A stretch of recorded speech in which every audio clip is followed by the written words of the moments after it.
Julien Mongouin, bonjour. Bonjour Benoît. Vous êtes le cofondateur de Factor Industry Real Estate, société spécialisée dans le développement, l'aménagement et l'investissement immobilier. Ma première question sera toute simple. Quel bilan faites-vous de vos 3 premières années d'existence?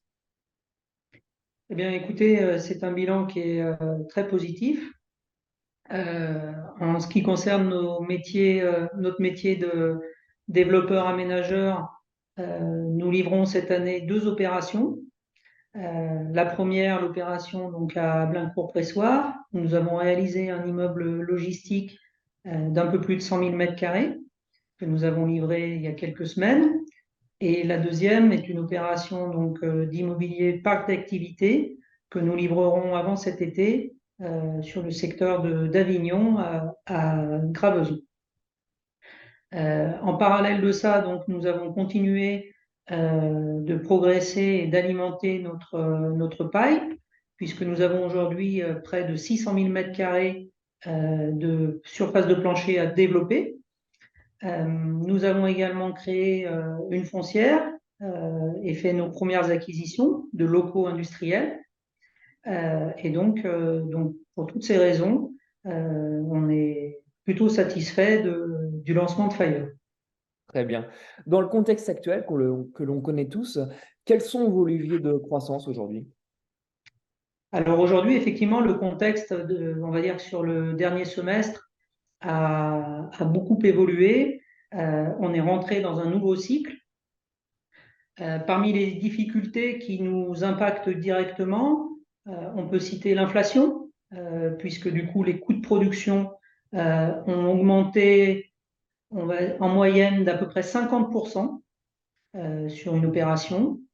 En parallèle de cette augmentation donc, des coûts de production, on a également l'augmentation des coûts de financement avec l'augmentation des taux, donc qui ont perturbé aussi pas mal nos bilans d'opération. Et enfin, on a un contexte qui est plus local, qui se concentre plutôt sur la France, qui est un contexte où aujourd'hui on a de plus en plus de difficultés à trouver du foncier pour différentes raisons, en particulier la loi ZAN qui a donc réduit la possibilité de développer sur des greenfields et même sur les terrains, sur les brownfields, la réglementation n'est pas forcément simple et donc on n'a pas forcément beaucoup de leviers pour faciliter en tout cas la rapidité d'instruction et ensuite de réalisation d'opérations immobilières. Donc dans ce contexte, aujourd'hui, on a le métier de développeur qui est un petit peu chahuté. Donc nos opérations, comme je vous le disais tout à l'heure, on a à peu près la capacité de construire près de 600 000 mètres carrés. Les opérations, ce qu'on imaginait construire entre 2024 et 2025, aujourd'hui, il est raisonnable de penser qu'on aura sans doute un décalage de 6 mois à 1 an sur ces livraisons, sur ces prochaines opérations.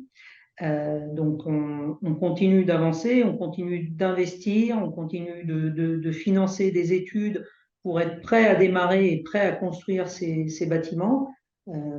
Et on a en parallèle accéléré sur le métier donc d'investisseur avec deux visions, deux stratégies, on va dire, sur ce métier d'investisseur. Une stratégie à long terme, où on achète donc des bâtiments sur des localisations qui nous semblent cohérentes, donc plutôt des locaux d'activité, locaux industriels.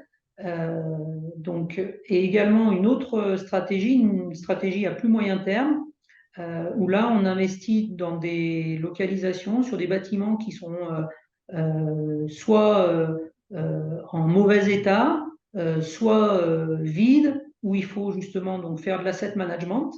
Et donc là-dessus, on va créer de la valeur pour reproposer ces bâtiments dans le marché, et soit pour trouver des utilisateurs, soit trouver des investisseurs, et donc faire un métier qui est le métier de marchand de biens.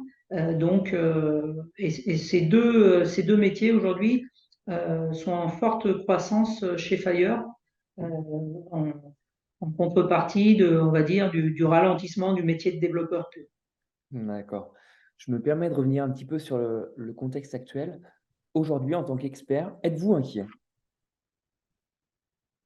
Alors non, en tant qu'expert et surtout en tant que capitaine de navire, on n'est pas inquiet. Nous, on a prévu, on avait anticipé la possibilité de faire face à différents cycles. Ça n'aurait pas été prudent que d'imaginer que les arbres allaient monter au ciel. Et donc forcément, on imaginait qu'on allait connaître quelques cycles.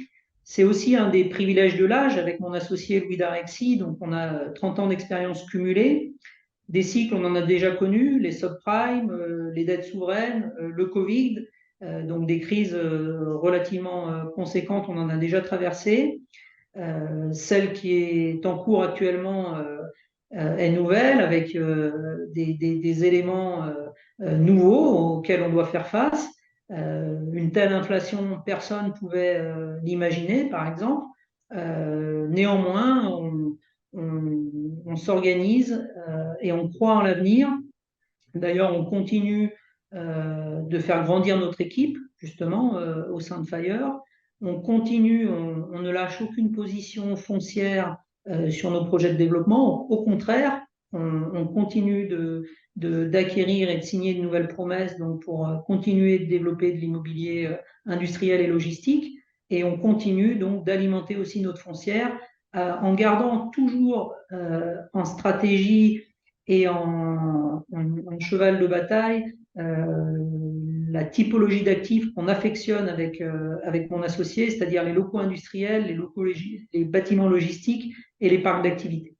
Aujourd'hui, c'est pour ça aussi qu'on est serein et fort, c'est qu'on a pris le parti d'absolument pas partir tout azimut, de faire du résidentiel, du tertiaire. On n'aurait pas forcément la valeur ajoutée et la compétence. On reste vraiment focalisé sur cette typologie d'immobilier qu'on affectionne et dans lequel on connaît l'ensemble des acteurs du marché.